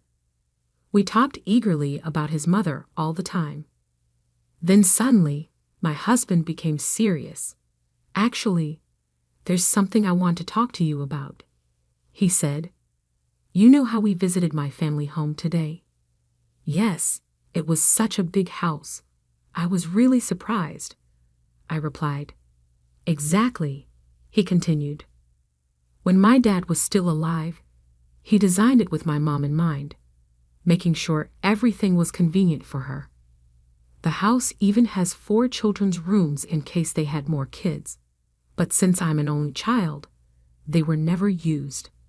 Now my mom is living there alone, and she finds it too big and lonely. So I was thinking, what if we live with her? I was shocked by his unexpected idea. My eyes widened in surprise. It's true the house was really big, and my mother-in-law kept it spotless. Living in such a house would be amazing, but we're newlyweds, and it feels a bit too soon for that. After thinking for a moment, I said, your mother is a wonderful person, and the house is so beautiful, but it feels like too much for me. We just got married, right? I'd like to enjoy our newlywed life, just the 2 of us, for a little while longer. I see. You're right. I understand, he said. I'll let my mom know. Yes, I'm sorry. Please explain it to her gently. I felt a bit guilty toward Shirley, but I knew it was important to share my true feelings instead of just going along with everything. I was relieved that my husband seemed to understand and agree with me. Then our married life together began. Scott was still a bit clumsy, but he actively helped with house chores, and we were enjoying a happy and smooth life. However, recently, something has been bothering me a little. Oh, hello, Mom. Ah, got it. I'm coming over now, Scott said on the phone. Your mom again? I asked. Yeah, the living room light bulb burned out. I'll go over and replace it. And off he went to his mom's house. Lately, it's been like this all the time. Mom bought a new computer, but she's having trouble setting it up. So I'm heading over to help. Or Mom bought too many groceries at the supermarket, so she asked me to come pick her up. I'm going to help her out. Whether it was weekdays or weekends, the phone would ring, and Scott would head back to his mom's house more and more often. I started feeling a little upset, thinking that he could at least spend the weekends at home with me. But at the same time, I reminded myself that Scott is just a kind and thoughtful person who cares a lot about his mother. A month had passed since we got married, and just like when we were dating, we hadn't had any major arguments, and things were going smoothly. Today was Shirley's birthday. My husband and I had picked out a present and a cake for her, and we went to his parents' house. As soon as we walked in, a scary dog suddenly jumped out. What? I said, my eyes widening in surprise. There hadn't been a dog when we came for the wedding visit. Since I'm afraid of dogs, I quickly hid behind my husband. Shirley came out of the living room and said, Oh, welcome. Mom, where did this scary dog come from? Scott asked. Well, I was feeling lonely living by myself, so I got a dog recently. Isn't it cute? She said, smiling. The dog was small, a Welsh corgi. I see, I replied, still startled by the dog's sudden appearance. I forced a smile, even though I was scared. Without noticing my discomfort, Shirley brought the dog closer to me and said, Come on, Brenda. Why don't you hold it? I took a step back and said, I I mentioned this when we came for the wedding visit, but I was bitten by a dog when I was younger, and I've been afraid of dogs ever since. I politely declined to hold the dog. Oh, did you say that? I didn't know, she said, pretending not to remember. But it's so cute. What a strange person you are. I noticed a slight smirk on her face, and for the first time, I wondered if Shirley was being sarcastic. After that day, whenever Scott said, "Mom wants to see you," or "Let's go visit my mom," I started declining. I still couldn't forget the smirk she gave me when she saw I was uncomfortable around the dog. A month later, after finishing work and coming home, I found my mother-in-law in the house. "What? Why are you here?" I asked, surprised. "Oh, welcome home," she greeted me cheerfully, as if everything was normal. She was in the kitchen, had opened the fridge, and was cooking. "Why did you come over so suddenly?" I asked. "My dear, Scott said he wanted to eat my homemade stew, so I just had to come," she said, looking very happy as she hummed to herself. "Oh, I see." I tried to smile, but I felt tense, especially since her dog was in the living room. To make things worse, she had fed the dog, and it was looking clean on my favorite antique plate. I had bought that plate at a flea market in Canada, and now the dog was looking at it. Who could possibly be okay with this? I went to my room to put away my bags and coat. I told myself not to get upset since Shirley had come all this way. I took a deep breath to calm down and went back to the living room. To my horror, the dog had made a mess on the brand new carpet. The stain was bright yellow. "Oh no, the dog messed up the carpet," I shouted in a panic, but Shirley didn't seem to care. "Oh dear, it made a mess right there, huh?" she said casually, not even bothering to scold the dog or clean it up. Knowing the stain would get worse if I didn't take care of it, I ended up cleaning it myself. I was usually calm, but this really frustrated me. Just then, I heard the door open and my husband came home. The dog, hearing him, started barking loudly. Woof! Woof! It barked until he came into the living room, and even the sound of the barking scared me. Once the dog saw it was my husband, it stopped, and I felt a bit of relief. The three of us sat down to eat the stew Shirley had made. Neither my husband nor Shirley bothered to put the dog in its cage, so it wandered around our feet, hoping for food. I felt tense and started trembling. Shirley noticed and said, "You really don't like dogs, do you, Brenda? You look so scared." "I brought the dog today to help you get over your fear." Bringing the dog here without asking, using my favorite plate, letting it mess up the carpet, and having it bark at me. How is any of this supposed to help me get over my fear? If anything, it made me hate dogs even more. In my mind, I was screaming, if you really want to help, just put the dog in a cage or keep it away from me. But my husband didn't notice my discomfort at all. "Mom is so kind. She's really trying to help you, Brenda," he said. I couldn't believe it. How was this kind?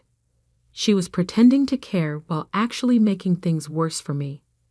Then, to make things worse, my husband started to lecture me. "Brenda, this isn't okay." "What? I'm the one at fault?" I asked, shocked. "Mom has done all this for you, and yet you keep avoiding the dog. You won't even visit my parents' house because of the dog. You're not trying hard enough, Brenda," my husband said. Since his mother was there, he started criticizing me more harshly than usual. I had no choice but to say, "I'm sorry," and apologize in front of my mother-in-law. I bit my lip, trying to hold back my frustration. After that, Shirley began coming to our house often, always bringing her dog. Each time, the dog would run around the house making a mess. But Shirley never seemed to care or discipline the dog. These visits were stressing me out more and more. One day, I had enough. I gathered my courage and said, "Please, I've told you many times that I'm afraid of dogs. Can you stop bringing the dog here?" Shirley's face changed, and she suddenly looked angry. "I've been wondering," she snapped. "Are you using your fear of dogs as an excuse to avoid me? Brenda, that's terrible." I was shocked and had no idea what she meant. But what surprised me even more was that my husband agreed with her. "Brenda, that's too much. My mom has been thinking of you, and you've been avoiding her. That's really rude. Apologize to her, Scott." "Shirley, you both know I'm afraid of dogs, right? But you keep bringing the dog, and every time it makes a mess, I'm the one who has to clean it up. This is too much," I said, frustrated. Shirley frowned and said, "At least let me enjoy my time with the dog. You're too old to have kids anyway, so what's the harm?" I was stunned. "Is that what you really think?" I asked. "Isn't it true you're already 37, and it's getting harder to have a baby at your age? But my son is only 32. He has his whole future ahead of him. Now he's stuck with an older, arrogant wife," she muttered. This was the same woman who once told me age didn't matter. Hearing her true feelings shocked me. I couldn't bear to have her around any longer. So I said, "Please don't come here again." My eyes filled with tears. And maybe because of that, Shirley got even more upset. "How dare you? You really are an arrogant wife," she shouted before storming out with her dog. From that day on, I started feeling more and more resentment toward both my husband and Shirley. Ever since my husband defended her and blamed me, things between us had been tense, and we barely spoke to each other anymore. 2 weekends later, my husband came to me with a serious look on his face. "Brenda, I'm sorry," he began. "I was wrong to. I should have thought more about your feelings," Scott said. I felt relieved, thinking he finally understood how I felt. But then he added, "Let's go apologize to Mom now." "What? Why should we do that? Was I wrong that day?" I asked, confused. "It's not about being right or wrong. Don't make Mom angry. Just apologize, please," he said. In the end, my husband didn't understand anything. He didn't care about my feelings at all. He took me to his parents' house against my will. When we got there, Shirley was waiting for me, hands on her hips. "Shirley, I'm sorry about the other day," I said as my husband had told me to, just to calm her down. But then she said, "I'll forgive you if you hold the dog." That was it. I realized I couldn't reason with her. I had apologized even though I wasn't wrong, and I had tried to meet her halfway many times. And this was her response. "As I've said before, I can't do that," I replied firmly, keeping my cool. Shirley got angry and forcefully pushed the dog toward me. "Ah!" I cried out and instinctively pushed the dog away. But my scream startled the dog, and it bit my hand. It hurt so much, and my hand was quickly covered in blood. "Please do something," I begged my husband and Shirley, but Shirley just said, "Well, anyone would be scared by such a loud noise." Poor thing, focusing only on the dog. To my shock, my husband was more concerned about whether the floor was dirty. Neither of them cared about me, and I felt disgusted. Meanwhile, my hand kept bleeding, and I had to shoo the dog away myself. I decided to call an ambulance. When the ambulance arrived, Shirley scoffed, "Oh, come on. You're being so dramatic over a dog bite," looking at me with a mocking expression. My husband, even as the ambulance showed up, didn't change. He was still checking the floor. Ignoring both of them, I got into the ambulance, pressing my bleeding hand. I was filled with anger, pain, and sadness. I couldn't stop crying as I sat alone in the ambulance. For some reason, my husband called me while I was being taken to the hospital. I thought maybe he was finally worried about me, so I answered the phone. But instead, he said, "Mom got bitten by the dog. You're still nearby, right? Tell the driver to come back to our house." Hearing those words, I felt my feelings for my husband start to disappear. I didn't care anymore what happened to him or his mother. Let them deal with it on their own. I quietly hung up the phone. When I got to the hospital and the doctor checked my wound, he said it was deeper than expected and I would need to stay in the hospital. Since I wasn't ready for this, I called my parents and asked them to bring some things for me. After a while, my parents arrived. "Brenda, are you okay?" they asked, their faces full of worry as they looked at me lying in bed. "I'm sorry for making you worry. It still hurts a little, but I'm okay for now," I replied. "I see. When we heard you were taken to the hospital, we were really worried. What happened?" they asked. I told them everything about how my mother-in-law and husband had acted. My mom hugged me and said, "You did well." I had been feeling so alone, but just being able to talk to them made me feel better. However, my dad was furious after hearing the story. "I will never forgive them," he said angrily. He looked like he was about to explode with rage. The next day, my husband called. Scott was also furious. "What the hell is going on? The police just showed up at our house, and now my mom is being questioned." "I don't know. Maybe the hospital reported it. They asked me how I got hurt, so I told them it was your mom's dog that bit me." "What?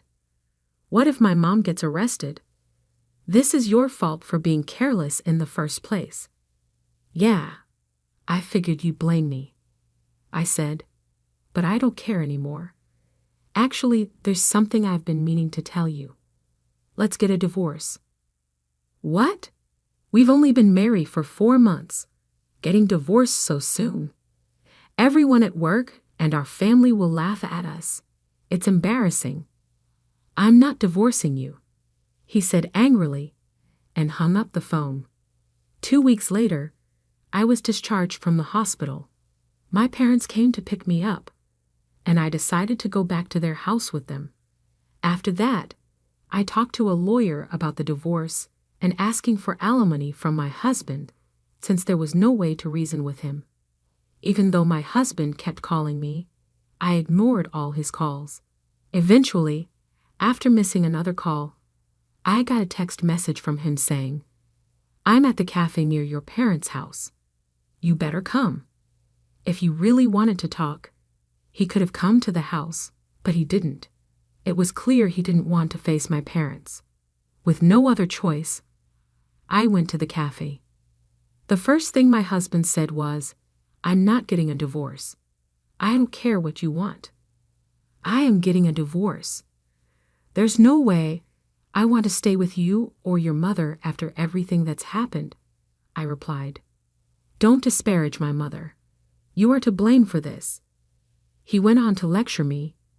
"You avoided my mom because you said you were afraid of dogs, and the dog bit you because you screamed." At that moment, my dad and his 2 brothers showed up at the diner. My father had called my brothers to come along after I told him about my husband's message before we left. With 3 bulky judo practitioners encircling him, Scott's voice faltered as he uttered, "Oh, father-in-law, brothers-in-law." He cowered in a way that was almost comical. My dad interrupted, saying, "How dare you harm my daughter? Our sister desires a separation." Are you planning to present it to her? They all fixed fierce looks on him. Scott stammered in fear and said, Yes. It took a lot of prodding from my father and brothers for him to finally consent to the divorce and pay alimony. Sign these, I said, passing him the divorce documents I had already prepared.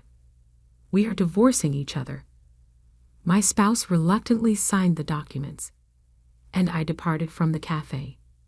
I was able to divorce my spouse and get alimony from him with the help of my father and brothers. In addition to obtaining alimony from my ex-mother-in-law, my attorney also sought payment from her for my injuries.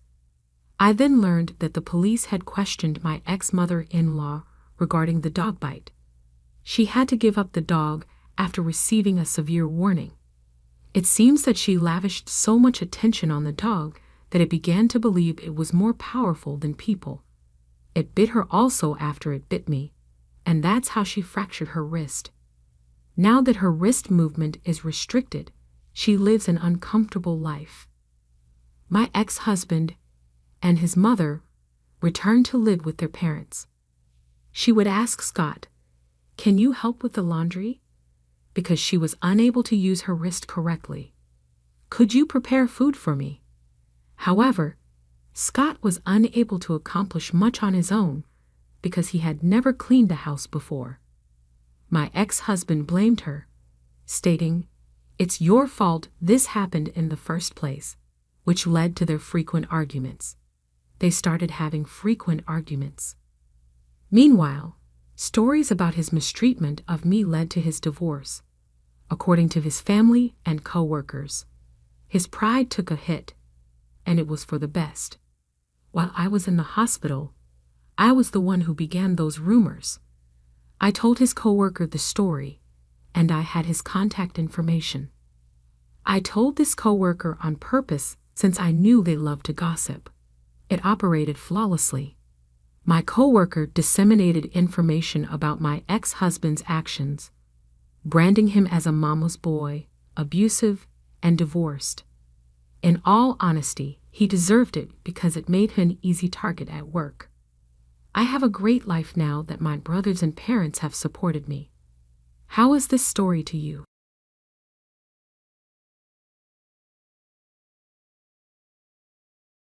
I'm Luna, a 33-year-old mother of 2 amazing kids who stays at home. We've been having a nice time lately, although we went through a difficult period because of certain problems with my spouse, most of which had to do with his mother. You see, my spouse and his mother are quite close. He's a mama's boy, if you will, and occasionally, it seems like she's too involved in our life. We just had a serious conversation during which the problem came to a head. My spouse pulled me over and requested a seat so they could talk about our finances. That's when it all began. He told me that everything at work was good, but that we would have to cut back on our spending at home to cover this new expense. He hesitated and inhaled deeply before answering my question about the cost and saying he wants to start sending his mother a certain amount of money every month. He felt that although it wouldn't be much, she would need the additional help because she was becoming older. I found this puzzling since Catherine, his mother, owned a prosperous company. She was a widow, and since her kids were grown and out of the house, I didn't think she needed financial assistance. I voiced my worries, but he dismissed them, refusing to say how much he intended to send her. I pushed for specifics, demanding openness, especially because I handled our family's finances. At last, he told her that he would be sending her between $6,000 and $100 a month. It was shocking how much. It seemed extravagant to pay $6,100 a month, especially because that's about what many families spend monthly overall. He was resolute despite my argument that it wasn't reasonable. We were so unhappy and unable to come to an agreement that night that we slept in different beds. The argument had gotten that bad. This financial choice had an impact on our relationship as well as our budget. Sending $6,100 a month to someone who didn't have an urgent need appeared unfeasible to someone who values prudent money management. That amount, which comes to $63,500 a year, might go a long way toward helping our family save more money, pay for our health insurance, or support our children's college education. Alternatively, if this sum was contributed to a good cause, it might really help individuals who are in need. I tried explaining all of this to my spouse, but he wouldn't listen. He even recommended that I manage the monthly transactions 6 months after he began sending money to his mother. This felt like an even stronger declaration of his priorities, putting his mother's whims ahead of our family's financial security. But 5 months into the allowance, this arrangement took a surprising turn when I learned more details about the circumstances. My mother-in-law remarked in passing how this financial assistance had arrived at a critical moment during a visit. Though she hadn't wanted to seek for assistance, business hadn't been great, and my husband had stepped in to support her out of the blue. Upon hearing her acknowledge her financial struggles, my viewpoint shifted. Her vulnerability touched me, and I began to understand her yearning. It made sense to help someone who was truly in need. However, as our chat progressed, it took an odd turn. Catherine started talking about possible opulent getaways she could now afford because of the additional funds. I thought this was strange. Should she really require financial assistance? Why take into account such exorbitant costs? She would swiftly modify her story whenever I appeared perplexed by her intentions, insisting that she only meant for these trips to be possible until she was financially independent again. Although this contradiction seemed puzzling, I decided to give her the benefit of the doubt and assumed that she was just having a brief episode of wishful thinking. I kept sending her the money for the next 3 months, and each time I got a sincere thank you that seemed to validate her actual need. Our family life was soon negatively impacted by the financial burden of the situation, as I felt bad for questioning my mother-in-law and disagreeing with my husband. The decrease in our disposable income was apparent, despite our best attempts to make adjustments and make savings. So I started trying to handle our money more carefully. Then one evening, while tidying up my husband's office, curiosity led me to a text message on his phone from his mother. It read, "Hey Liam, hope you're doing well. Could you increase my monthly allowance? I want to enjoy some extra luxuries." I was taken aback, given that she already received a substantial sum that many would find ample for basic needs. Her request for more, specifically for luxuries, seemed excessive considering she was a healthy 62-year-old widow who lived alone. This request raised doubts about her claimed financial distress. Driven by a mix of concern and suspicion, I resisted the urge to delve deeper into my husband's emails and instead turned my attention to our family's financial records. Finding no clues there, I decided to approach the matter directly. I phoned Catherine late one evening. "Hello, Catherine. I hope everything's okay with you." She responded, "Well, I'm managing, but honestly, it's been tough. Sometimes I struggle to afford even basic things like toiletries. I'm really grateful to my son for helping me out." Seizing the opportunity, I invited her over for tea the following day, suggesting a casual get-together to perhaps learn more about her situation firsthand. "Tea sounds wonderful. Thank you for inviting me. You know, things have been tight for me too. Sometimes I can't even afford tea, so it would be nice to have some with you." "Oh, it'll be my pleasure, Catherine. Just come over, and we'll have a nice afternoon together." I set my plan into motion. The next day, we sat down for tea, enjoying light conversation. When Catherine excused herself to use the bathroom, I saw my chance to uncover more about her financial reality. I found her phone in her purse, unlocked it, and opened her banking app. Women's intuition pushed me forward, feeling both the weight and the risk of what I was about to discover about her true financial standing. As my suspicions about Catherine's financial situation grew, I decided to delve deeper into her records. What I found was completely unexpected and left me reeling. Catherine, who I thought was struggling financially, actually had a staggering $2.1 million in her bank account, a discovery that I had to double-check to believe. The reality of her wealth was undeniable as I refreshed her banking app and saw the same huge sum staring back at me. My confusion only intensified when I stumbled upon a text message on her phone from one of her employees. The message read, "Hello, Catherine. Please find attached the financial breakdown of last month's earnings. Just wanted to let you know, it looks like we've made a big profit for the 5th month in a row. You're a fantastic businesswoman. I'm eager to hear your thoughts."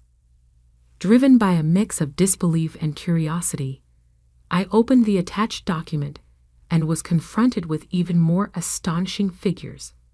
A monthly profit of $10,200 for a small business. This was no small feat. Sitting there, absorbing the shock of what I discovered, a wave of anger washed over me.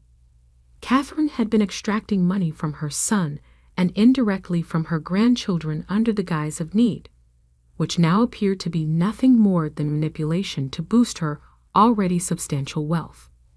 As I heard Catherine's foodie, hastily cleared all evidence of my snooping and returned her phone to her purse, my heart racing. When Catherine returned, she thanked me warmly for the tea, continuing to play the part of a financially burdened elderly woman. "Oh, Luna, thank you again for the lovely tea. You know, as an old lady, it's tough to manage, especially when you're already struggling. Lately, things have been really hard for me, dear." Her words, now so clearly disconnected from her financial reality, echoed hollowly as I nodded, hiding my turmoil behind a polite smile.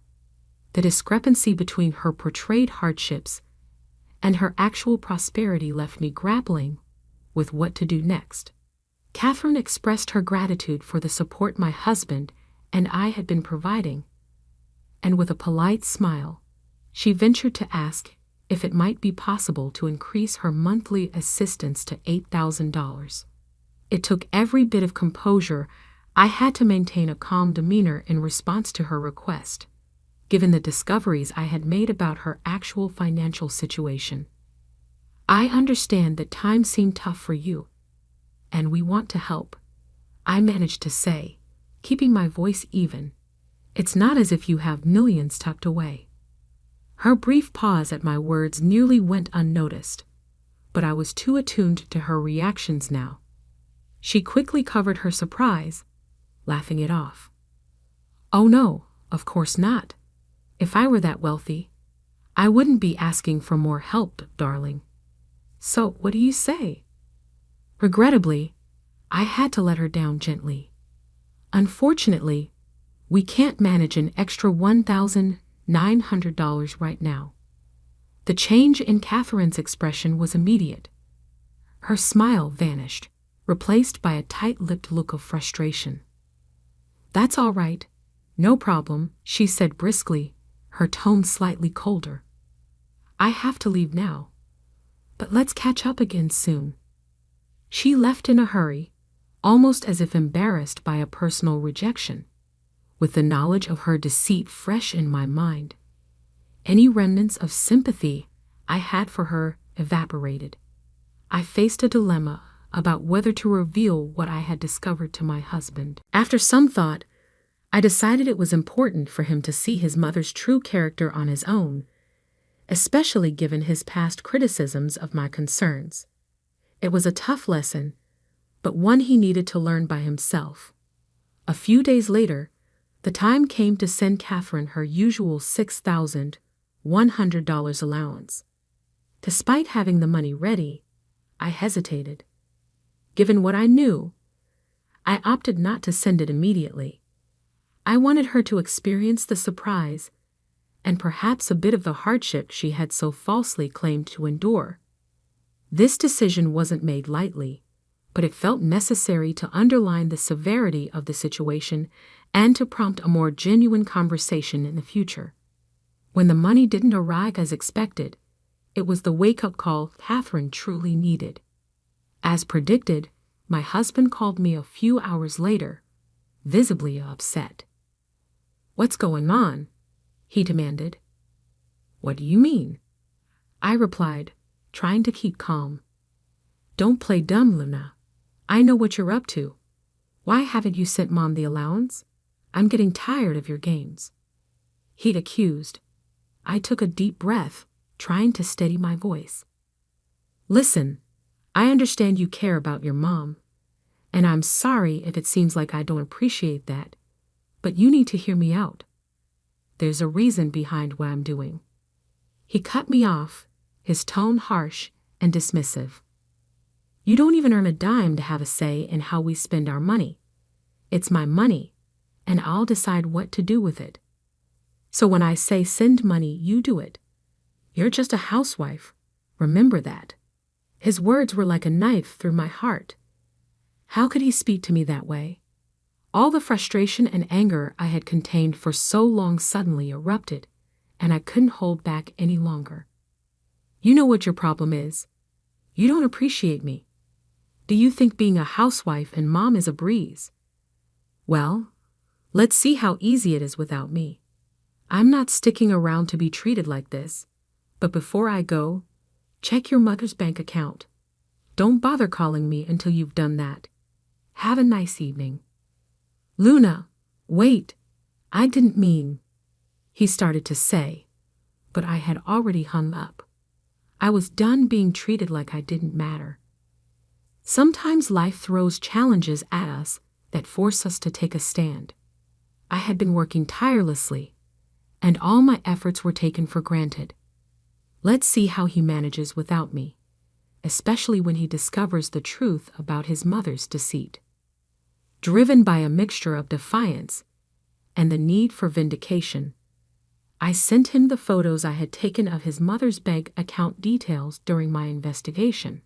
It was time he saw the full picture and understood the extent of the situation. I switched my phone to Do Not Disturb mode, gathered some essentials, and packed bags for myself and the kids. We checked into a nearby hotel.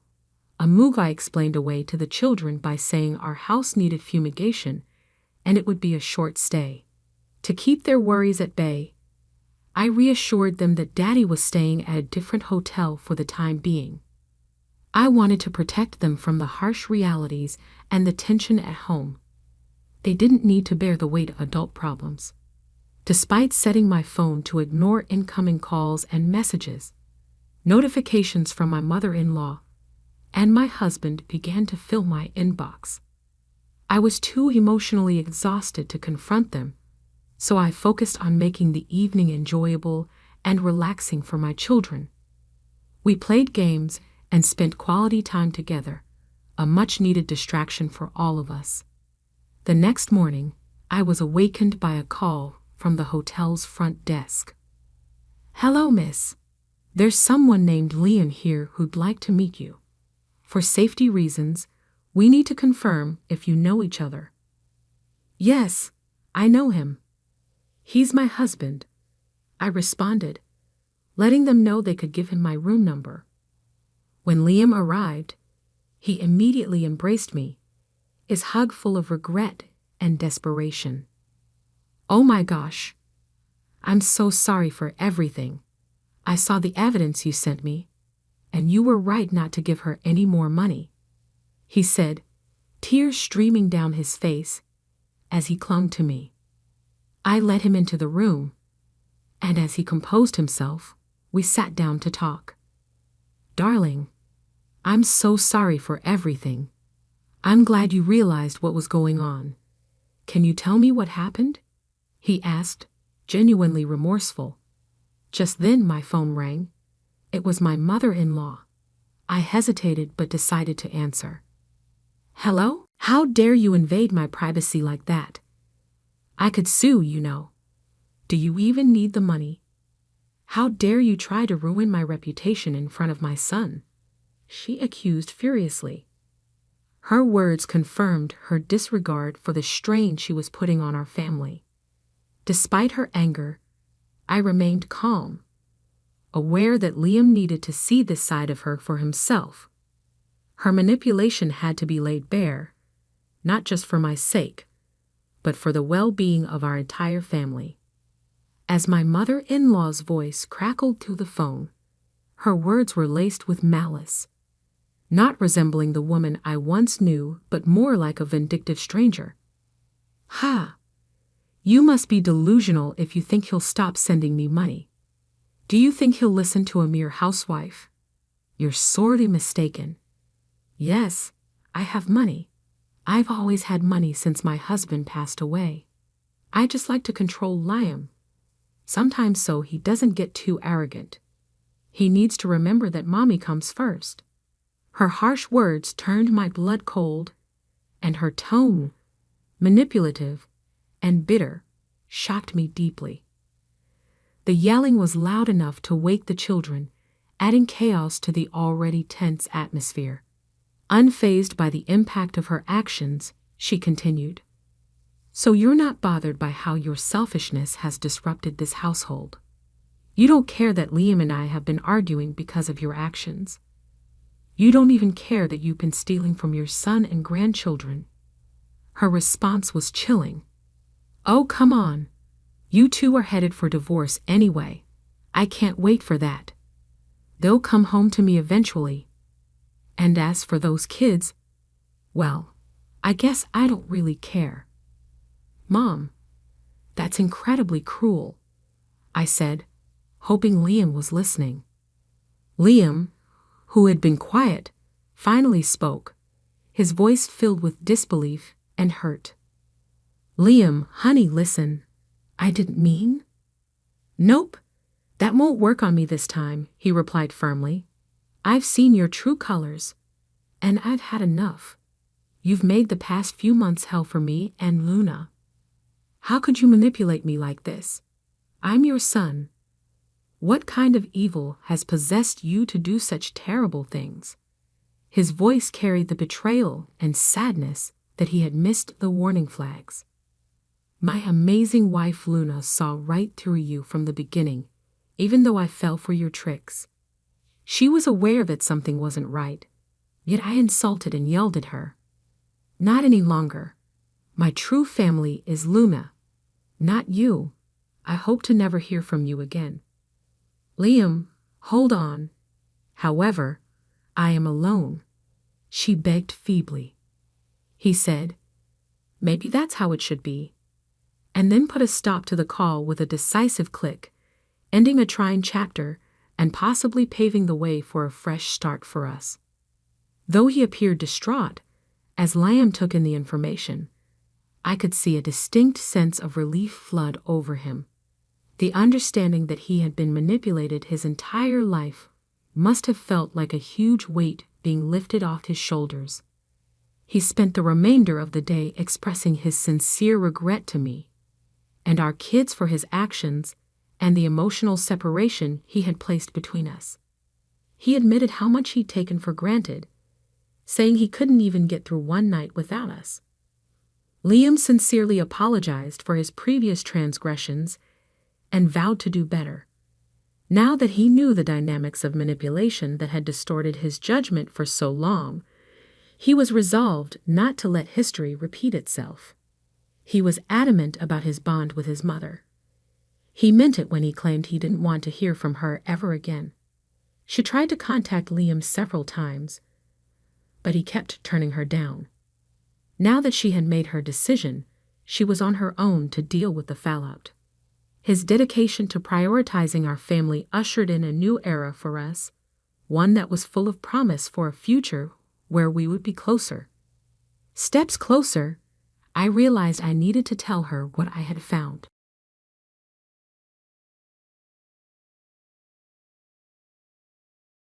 My name is Lily, and I recently turned 15 years old. Since then, everything has changed. Allow me to introduce you to my family. From the outside, our family appeared to be typical. Mom stayed at home, and Dad put in a lot of overtime. Olivia, my younger sister, was 8 years my junior. Dad worked as a manager for a large corporation that was actually owned by my mother's grandparents. Grandma had a lot of ambition. She began by operating a few laundromats, then expanded the company by producing cleaning supplies and laundry detergents. She offered Mom the business when she chose to retire, but Mom rejected her offer, so Dad took over. That's when the complicated part began. I recall the day when everything broke apart. I heard my mom yelling at Dad downstairs as I was trying to concentrate on my homework in my room. "Frank, you're nothing more than a loser. This is the home and business of my family. I should be grateful for letting you take over." In the weeks that followed, things worsened. When Mom and Dad did talk, it was always followed by an argument. They didn't talk much. Olivia was 7 years old when I tried to keep her occupied, but she sensed something wasn't right. Then the day arrived that would alter everything. Dad was standing in the living room with a bag at his feet when I got home from school. "Dad," I murmured, my voice wavering. "What's happening?" He approached me and gave me a firm embrace. He apologized. "Sweetheart, I have to leave this place. It is detrimental to everyone. I experienced difficulty breathing. However, what about Olivia?" "How about me?" I inquired. With tears in his eyes, he withdrew. "I adore you two a great deal. Remember that always. But love isn't enough sometimes." He gave me a forehead kiss before turning to face Olivia, whose big, bewildered eyes were observing. "Pumpkin, please be good for your big sister." And he was gone in an instant. The door shut behind him, and I felt empty within. An hour later, Mom arrived home. She didn't appear startled when I told her that her father had departed. She simply nodded as though she knew what was coming. "Well done," she mumbled. "Mum, I was hearing things that I couldn't believe." "You can't really say that?" Her icy gaze moved to face me. "Lily, your father repeatedly cheated on me." I was at my breaking point. Everything changed forever that night. I could hear Mom talking on the phone in her room as I laid in bed. She sounded happier than she had in months, and she was laughing. I was too exhausted to care, but I wondered who she was speaking to. After Dad left, just when I thought things couldn't be any more confusing, Mom gave us another surprise. We were eating breakfast when she said, "I have some news. One morning, I am getting hitched." My cereal nearly caused me to choke. "How come?" "Dad has just been gone for 3 months, Mom." As if it were no great issue, she waved her hand. "Lily, sometimes real love comes as an unexpected surprise. When you're older, you'll comprehend. Paul moved in 2 weeks later. I suppose he was all right. He was tall and attractive to the point where people would remark, 'Oh, he seems nice.' But I wasn't comfortable with him immediately away for some reason. With Olivia, Dad tried to be there by playing games and assisting with her homework. But with me, it was as if I didn't exist. In the meantime, the company was also going through changes. Mom took over after Dad departed, and she brought Paul to work with her. They appeared to get along well, as they were constantly discussing business ideas. I tried to put my attention on my own life, friends, school, and all the typical teenage things, but I couldn't get rid of the sensation that I was losing my identity in my own family. When Mom and Paul said they were launching a new company branch in a different city, things became worse. Mom announced, "We're moving," one evening. It's a fantastic opportunity for the company. Paul and I have been talking, and we think it's best if you stay here," she said. I was hearing things that I couldn't believe. "Remain here by yourself?" Startled, I inquired. Mom said, "You're almost done with school, and there won't be much space in the new house. Making the transfer just before your examinations would be absurd." It was akin to taking a hit to the gut. "So, where should I reside now? In the street?" Trying not to cry, I asked. Mom reprimanded, "Don't be dramatic, Lily. Your granny will host you. She has already given her consent."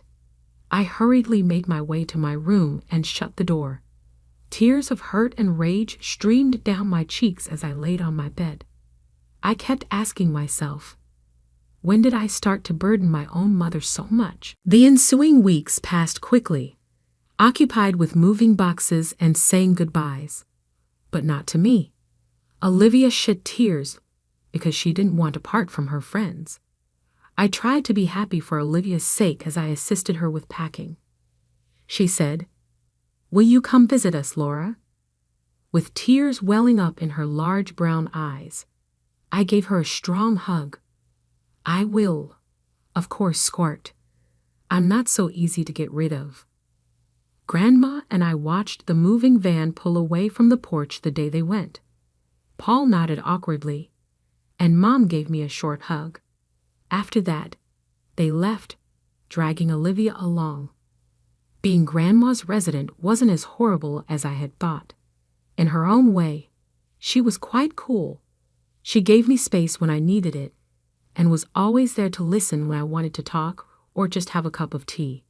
It didn't feel like home, even though my 20th birthday came faster than I expected. That morning, I woke up feeling strange. I should have been excited, but all I felt was empty. Mom called, of course. "Happy birthday, sweetie," she said, sounding overly cheerful. "I'm sorry we can't be there. Work is just crazy right now. We'll celebrate next month when we visit, okay?" I knew we wouldn't. They hadn't visited once since they moved. "Sure, Mom. Sounds great." Grandma must have sensed how I was feeling, because she really went all out. She let me invite a few friends over, ordered my favorite food, and even baked a cake herself. For a few hours, I almost forgot about everything. The next morning, Grandma called me into her office. She had a serious look on her face that made my stomach drop. "Sit down, Lily," she said, pointing to the chair across from her desk. "We need to talk." My mind raced. Oh no, is she kicking me out? Where would I go? But then she smiled, reached into her desk drawer, and pulled out a small folder. "Happy birthday, sweetheart. Open it." I did, and my heart nearly stopped when I saw what was inside. "Grandma, is this?" She nodded, her eyes sparkling. "The company is yours now, Lily. I see potential in you. You've got a good head on your shoulders, and I know you'll do right by the business. But Mom and Paul, they're running it now," I said, still in disbelief. Grandma's face tightened a little. "They're running a branch. The main company, the heart of it all. That's yours now." I sat there stunned. Me, barely 20, the owner of a multi-million-dollar company? It felt like a dream, or maybe a nightmare. I don't know what to say. I finally managed. Grandma reached across the desk and squeezed my hand. "You don't have to say anything. Just promise me you'll give it your all." I nodded, still in shock. "I will. I promise." She leaned back, satisfied. "Good. Now I have one more piece of advice for you, and I want you to listen carefully."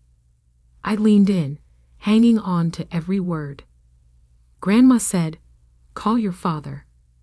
There's more to the story than you know. talk to him, even if it's just as a consultant, but hear him out. It took me a whole week to find the courage to call Dad. We decided to meet at a small cafe downtown. When I saw him, my heart tightened. He looked older, tired, but his eyes brightened when he saw me.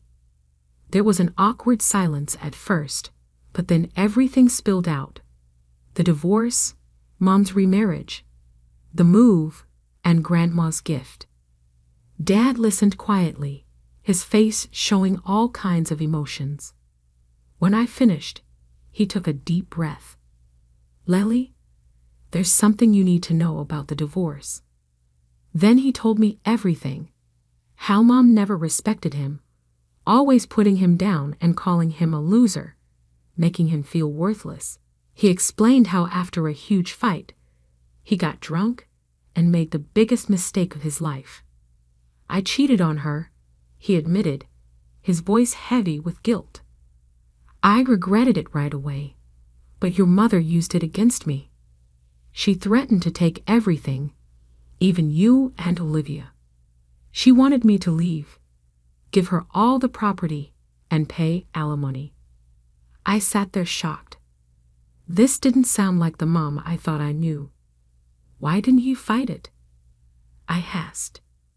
Dad looked at me with sadness and love in his eyes. "Because of you and Olivia.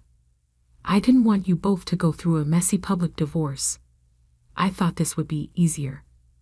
As we talked, it felt like a huge weight was lifted off my chest. For the first time in a long time, I felt like I had my dad back. Before we left, I took a deep breath and asked Dad, "How would you feel about helping me with the company as a consultant?" His smile was all the answer I needed. The next few months were a whirlwind.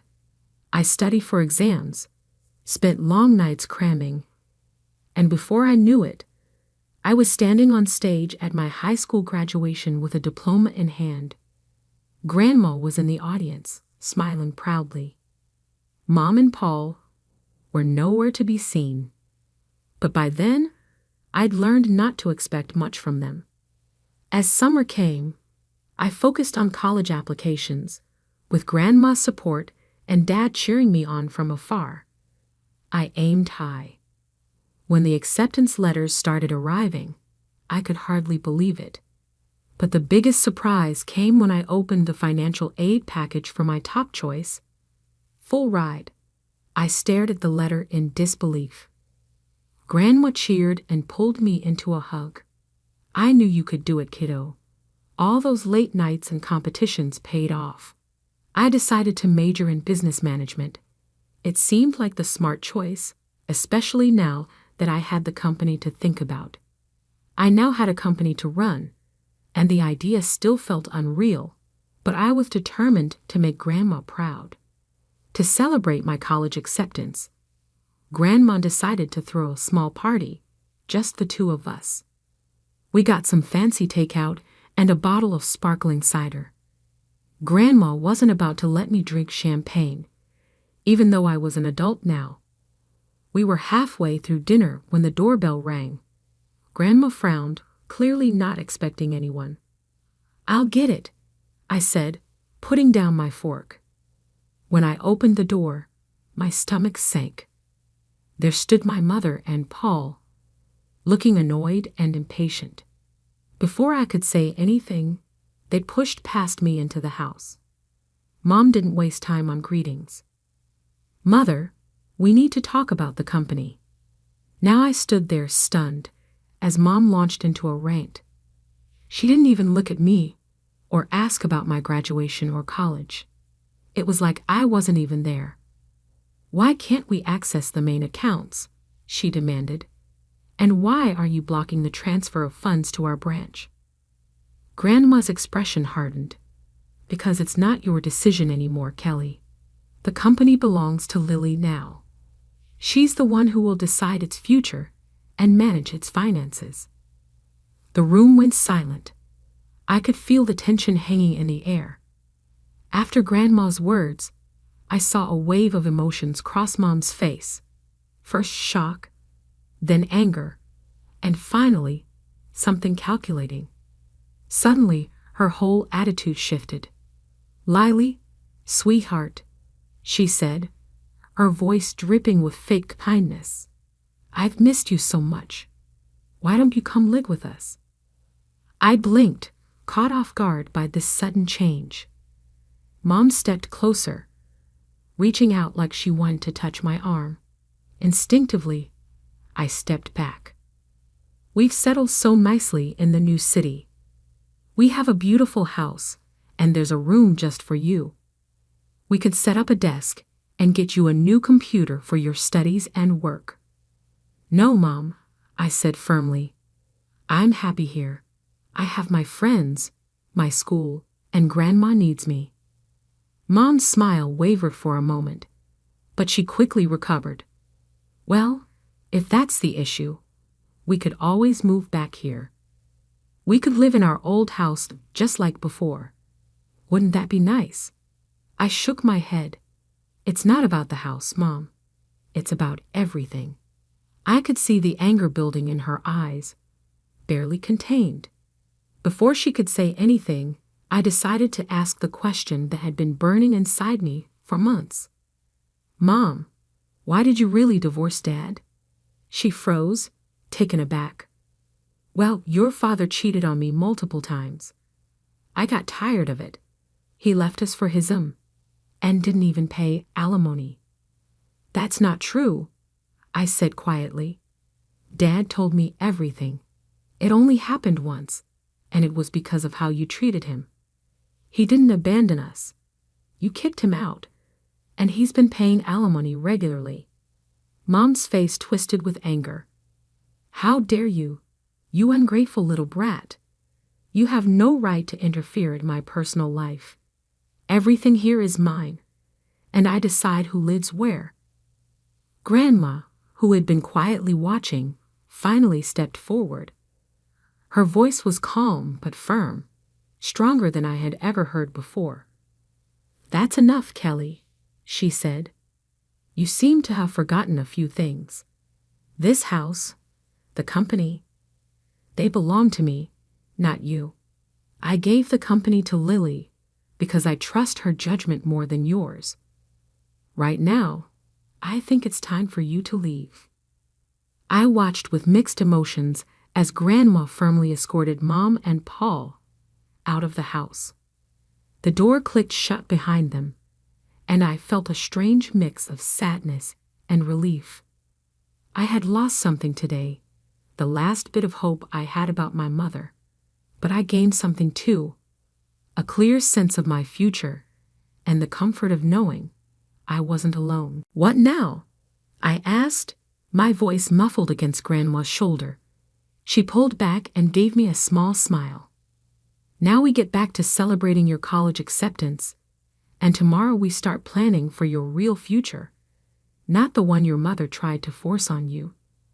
The next morning, after the confrontation with Mom and Paul, I woke up to the sound of voices downstairs. Curious, I crept down the stairs and peeked into the living room. To my surprise, Dad was sitting on the couch, deep in conversation with Grandma. I sat down next to them, and Grandma explained why she had called Dad over. "I've been thinking about Olivia," she said. "Your mother. Well, I'm not sure she's in the best position to care for her right now. I've suggested your father seek custody of Olivia." I felt a surge of hope. "Really, Dad? Are you going to do it?" He ran his hand through his hair, looking both nervous and determined. "Yeah, I am. It won't be easy, but Olivia deserves better than what she's getting now." I couldn't help it. I threw my arms around him. "Thank you, Dad." As we pulled apart, Grandma cleared her throat. "There's more," she said. "I've hired a private investigator to look into your mother and Paul's affairs." Over the next few weeks, life settled into a strange new rhythm. I started my college classes, diving into my studies with a focus I had never felt before. Dad started coming over regularly, and we worked on fixing our relationship. It felt good to have him back in my life. Then, about 2 weeks after that conversation, Grandma called us both over. Her face was serious as we sat down. The investigator's report came in, she said, getting straight to the point. And it's worse than we thought. She laid out the facts, each one hitting me like a punch. Mom had been cheating on Dad for years, long before the divorce. Her affair with Paul had started while she was still married to Dad. There were hotel receipts, records of expensive gifts, all of it painting a clear picture. But that wasn't even the worst part. Paul is a con man, Grandma said, her voice firm. He's done this before. He charms wealthy women, convinces them to move their money, and then runs off with it. I felt sick. So when they wanted to move the company's money, Grandma nodded. Exactly. He was planning to steal it and disappear.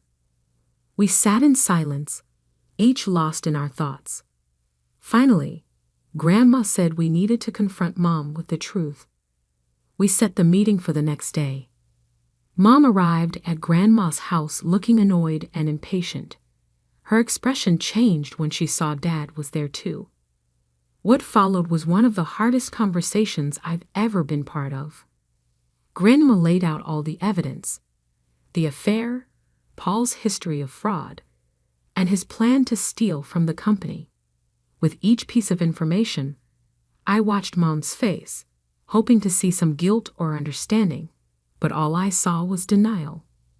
"This is ridiculous," Mom said, sounding defensive. "Paul loves me. He would never do that. You're all just jealous of our happiness." Dad tried to reason with her. "Kelly, please look at the facts. Think about Olivia. Is this the kind of man you want around our daughter?" But Mom wouldn't listen. She stood up, her face red with anger. "I don't have to listen to this. Paul is a good man, and I trust him completely. You're all just trying to ruin my life." With that, she stormed out, slamming the door behind her. As we sat there, I realized something. This wasn't the end. It was just the beginning of a long, hard battle. But looking at Dad and Grandma, I knew I wasn't facing it alone. The next few months were a whirlwind of legal battles and emotional ups and downs. With Grandma's strong support and her legal expertise, Dad filed for custody of Olivia. I tried to stay focused on my studies, but it was hard not to get distracted by everything happening around me. The day of the custody hearing came, and I insisted on being there. The whole thing was tough. Mom's lawyer tried to make Dad look like he wasn't involved in our lives, but our lawyer was ready. He showed proof of Dad's regular alimony payments, how he had tried to keep in touch with us, and the stable life he had now. Then came the big shock. The private investigator's report about Paul's criminal past and their plan to steal from the company. I watched Mom's face as the truth came out. First, she looked shocked, then angry, and finally lost. For a moment, I almost felt sorry for her, almost. When the judge gave full custody of Olivia to Dad, I felt a mix of emotions. Relief that Olivia would be safe, but also sadness that it had come to this. As we left the courthouse, Olivia in Dad's arms, Mom approached us. "This isn't over," she hissed, her eyes full of anger. Grandma stepped in between us. "Yes, Kelly, it is. Go home." Things only got worse for Mom after that. The judge ordered her to pay child support to Dad for Olivia. It was a huge shock for her, since she'd always thought she'd be the one receiving support, not paying it. I threw myself into my studies and learning more about the company, trying to stay away from the family trauma. But I couldn't help feeling a bit satisfied when I heard that Paul had left Mom, running off with another woman and a large chunk of Mom's personal savings. One evening in autumn, Dad called me. His voice was tense with emotion. "Your mother showed up at my place today," he said. "She wants to make up. Said she made a mistake and wants us to be a family again." My heart tightened. Part of me, a small part, wanted him to say yes, wanted things to go back to how they used to be. But I knew better now. We'd all been through too much. I told her no, Dad said firmly. I told her that ship sank a long time ago, and that I wouldn't put you or Olivia through that again. I let out a breath I didn't realize I was holding. "Good," I said, surprised at how strong my voice sounded. "You deserve better, Dad. We all do." There was a pause, and then Dad spoke again. I could hear him smiling. "When did you get so wise, Lily?" I left feeling lighter than I had in a long time. I learned from the best. After I hung up the phone, I looked around my room at Grandma's house. My textbooks were scattered across the desk next to a stack of company reports, and photos of me with Dad and Olivia smiled back from the bulletin board. This wasn't the life I imagined a year ago. It wasn't perfect. There was still a lot to figure out and plenty of challenges ahead. But it was real. It was mine. I contemplated my mother, now by herself, following all of her schemes and deceit. I experienced some sympathy, but it was largely overshadowed by a feeling of justice. She had to cope with the fallout from the decisions she had made. For my part, I had a loving family, a business to manage, and an exciting future. Though it wasn't the route I had anticipated, as I stood at the beginning of my new life, I realized something crucial. Time passed quickly while I managed a multi-million-dollar firm and attended college. I was immersed in textbooks and financial reports halfway through my degree before I realized it. Weekends were sacred, but the weekdays were full of lectures and late-night study sessions. I packed my bags and went home to Dad and Olivia every Sunday. Olivia would come running to me as soon as I stepped in, yelling, "Lily," and giving me a hug. She had big legs and endless energy when she was 12. Just in time for supper, Dad would emerge from the kitchen, generally donning an apron. Just in time for a meal, he'd grin. Those weekends turned into my compass. We'd sit down to supper together, Dad and I discussing about the company while Olivia talked animatedly about her school week. Dad and I used to frequently stay up late discussing business strategy after Olivia went to bed. We would spend Thursdays at Grandma's, where she would prepare a delicious meal and fill the home with the aroma of apple pie and roast chicken. We used to sit on the porch after lunch and talk about everything and nothing at all. When Grandma would squeeze my hand and say, "I always knew you had it in you, Lily." As graduation approached, I experienced mixed emotions. As promised, Dad was keeping the business running smoothly and getting me ready to take over. He said to me one evening, "I'm prepared to give the reins over whenever you are." I gave him a strong hug. "Thank you, Dad, for everything." Even with everything going wrong in life, there were still decisions to be made and a business to run. I knew, though, that my little family, Dad, Olivia, and Grandma, could handle anything as a unit.